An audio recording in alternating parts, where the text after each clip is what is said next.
Hi, good morning, everybody. Thank you for joining Uncle Todd for Christ and clicking on this video link. Today is December 4th, 2021. It's about 3:40 in the morning, and I've been up for about an hour. God's put a message on me that we started speaking on Thursday night on Bible study, and it's just really been stirring around in my heart to record this message and put it out there.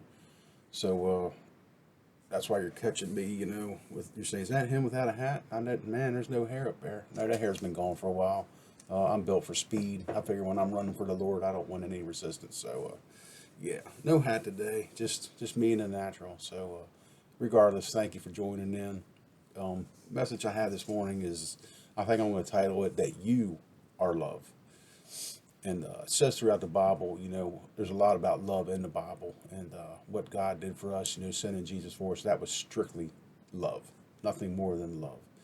And that's a separate video itself. But it says in the Bible that God is love. I have it written down here somewhere. Some of you may already know where it's at. 1 John 4, verse 8 says that tells us that God is love. And now, if we're called to be like Christ, which is God, to be like Him, that means we're called to be love.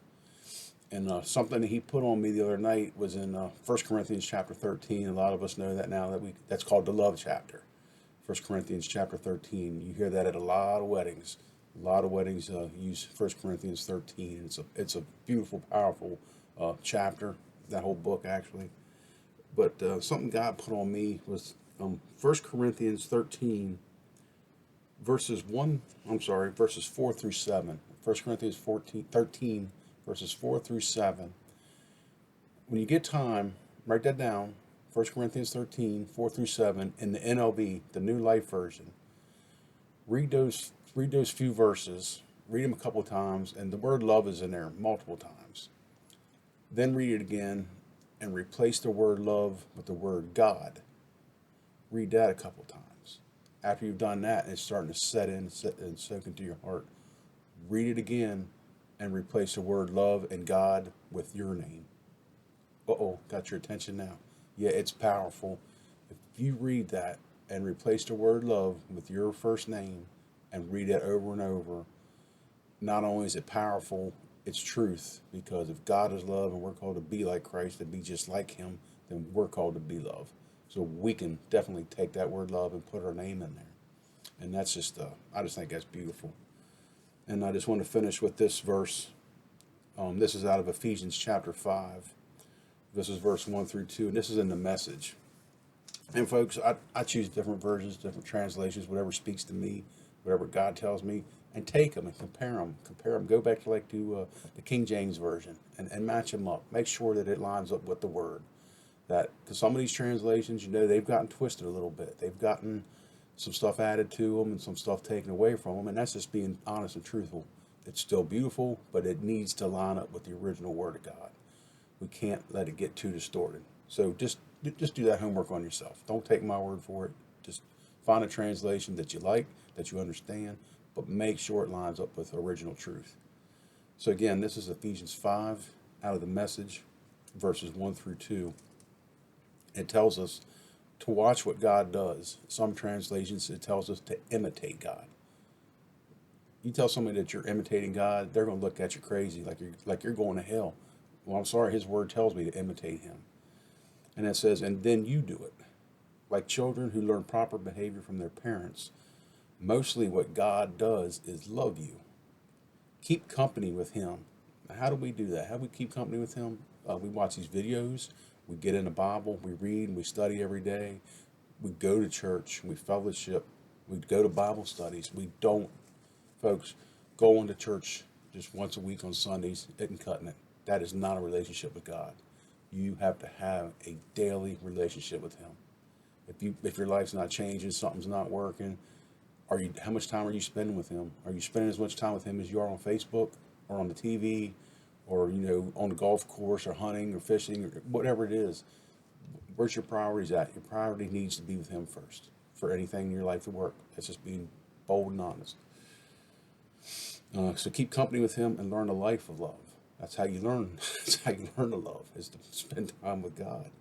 Observe how Christ loved us. And I think we all should. I mean, for somebody to die the way he did, for the things we did to him, that's love. His love was not cautious, but extravagant. He didn't love in order to get something from us. Anybody here ever do that? Just, yeah, I'll say that. I'll tell that person I love them, or I'll be nice when stay friends with them because they got money. They got stuff. Maybe, you know where I'm going. I'm getting off track, but we've all done it. We've all done it. He didn't love in order to get something from us, but to give everything of himself to us. And then it finishes with love like that. That's how we're to love. Just spend time with God.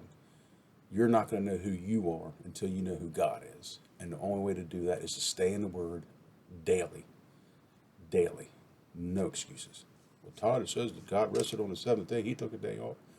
Yeah, there's nothing wrong with resting, but you better stay in that Word. I'm just being honest, guys. You just take, I use sports analogies a lot. If you want to be the best football player you've ever been, you don't go to practice once a week. You don't go to practice twice a year on Christmas and Easter. Oops, hurting some feelings, but I'm being honest, folks.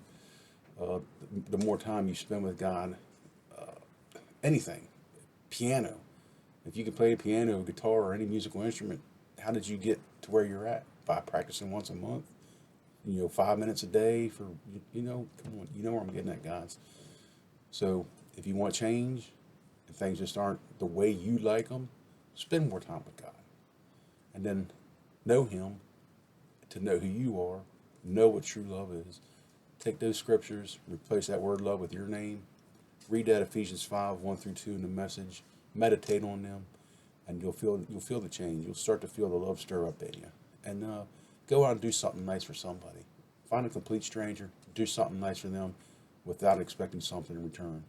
And don't boast and brag on it. His word says, whatever you do in private, that's when the Lord will reward you. So guys, thank you so much for tuning in. I'm going to drink my coffee this morning. I might as well stay up and just keep meditating on the word, because that's how I get fed. I hope you guys got something from this. God bless you all, and take care. Goodbye.